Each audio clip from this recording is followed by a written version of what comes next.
Hi everybody, welcome back to SAM1 Bird Products. Let's get stuck in to preparing your breeding cages.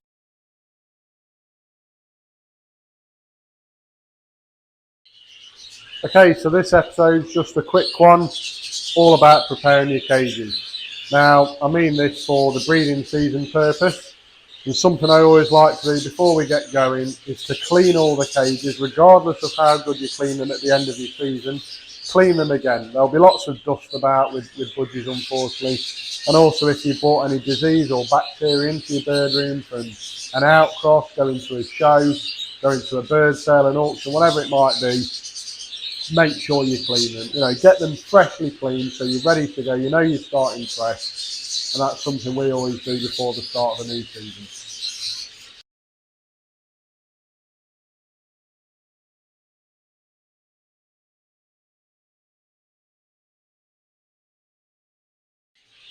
Okay, so something I was always told many years ago about getting your cages set up is to obviously clean them out like I've just said. Now, something that we do, we rotate between 3 different disinfectants. Now, the idea behind that is so you can kill all the diseases and bacteria and viruses that might be within the bird room, because most things promote, we kill 99.9%. Well, what about that odd thing that's come out, or it's a new thing, or something's mutated? At least by rotating, you're keeping on top of that and you're using the benefits of all of the different products you use. I'm not saying go and buy loads of different products. We rotate between 3. One of them is Perch, which is a broad spectrum disinfectant. It's a powder. It does go quite a scary, vivid pink colour. Don't be scared. That's just how it is. It smells nice. It cleans well. It's very, very strong. It's very, very good stuff. And that's what I've cleaned the cages out with this time, because the last time was F10. We use F10SC. Now this is used by a lot of vets up and down the country. I first saw it many, many years ago in a vet, and I thought, if it's good enough for a vet, it's good enough for the bird room. This one is a liquid, and on the back it gives you all the instructions of how to use it, different strengths for different reasons. I'm usually using about 2 ml to a litre. That's strong enough, foams up nicely, again smells nice, and again you can clean your cages, your perches, any of the accessories with F10. The other one that a lot of people have used for many, many years, and has been a talking point for a long, long time, very good product, Vanadine. Now Vanadine was always called V18. I've got the tiniest bit left in this bottle, and I've had this quite a long time. Because I'm rotating between the 3, you're not using one fast. All 3 get used hopefully quite equally. So there's a tiny little bit left in here, but this product is now called Vanadine FAM30, FAM30, FAM30. And that's basically because of the market that it's mainly aimed for. It is still thankfully available in 1 litre bottles like this, even though the majority get sold in either 5 litre or 25 litre. But for us bird keepers, 1 litre is plenty good enough. Again, this is a liquid. It's quite a thick brown tarry coloured liquid, but it's very, very good. And hopefully, if you're rotating between 2 or 3, maybe even 4 products, you are keeping on top of all your viruses, bacteria, diseases that may enter your bird room. So make sure you keep your cages clean.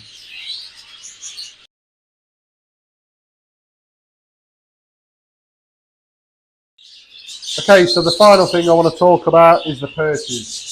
And why I'm picking on the perches especially is because birds can absorb things through their feet. So do keep them clean, either with hot soapy water, one of the disinfectants that I mentioned, or whatever else you may be using. Do keep them clean. Why I've made a point about the perches is it's somewhere that we don't check very regular. It's something that once they're in with a lot of people, whereas for me, it's a contact area. Now at the front, there's a slot in the front of the perch, and obviously that then rests and slots into the cage front. And then on the back there is a lost head nail. Now we've had to drill holes in the back of the cages so that lost head nail can be located. But that's again another contact area where 2 surfaces are meeting. That's somewhere where the dreaded red mite could be hiding. And also bacteria and disease and all of that as well. If you don't clean it or check that area, it can be stored there. Now, something I like to do, big fat dollop of petroleum jelly. You can get branded stuff such as Vaseline, but it costs a lot more, and usually it's about half the size.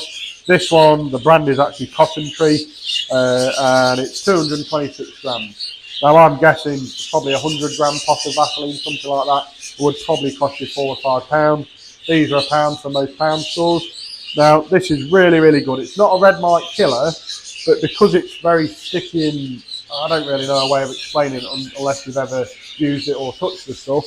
But if red mite was to go onto it, it will get stuck. And then by getting stuck, it can't feed. If it cannot feed, it dries out and dies. So it's a very good thing to do. You've sealed that area without using sealant. You've used petroleum jelly.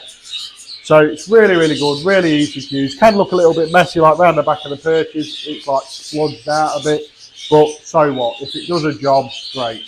And something that I would then do is when I come to clean the cage out fully between rounds or between changing pairs, I would take the perches out, give them a good clean, and re-dollop the petroleum jelly. Hopefully that way, again, it's resealed all the time throughout the season. Nice and easy to use.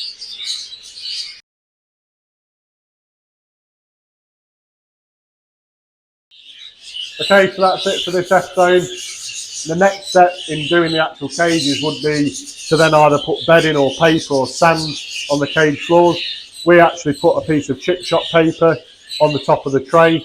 Weirdly, the paper that we order is the right measurement that way, but it's not the other way. So there's a little bit of overhang. That just gets folded and put underneath so the birds can't get to it and chew it. But that's all we then need to do. Perches are done, cages are clean, chip shop paper or bedding in. I put cuttlefish, I put a nibble block, they're ready to go. Obviously you would then need a drinker and some sort of dishes, hoppers for your food. But that cage is now ready for me to use and to pair up. I'll do another video about pairing up, so look out for that one. And I'm hoping to then keep a track of some of the pairs from making the pair up to seeing their offspring. Hopefully that'll be quite interesting, good or bad, because not every pair is going to work quality-wise, but it should be quite interesting to see the development of a pair to becoming an egg, to becoming a chick, to becoming a fully feathered bird. So I'll get stuck into one of those as the breeding season starts, and I wish everyone the best of luck for the 2026 season. Let's have a good year, let's breed loads of babies, which will then hopefully lead on to a great show season next year, and we can all enjoy ourselves. Don't forget this is a hobby. Thanks a lot. Cheers.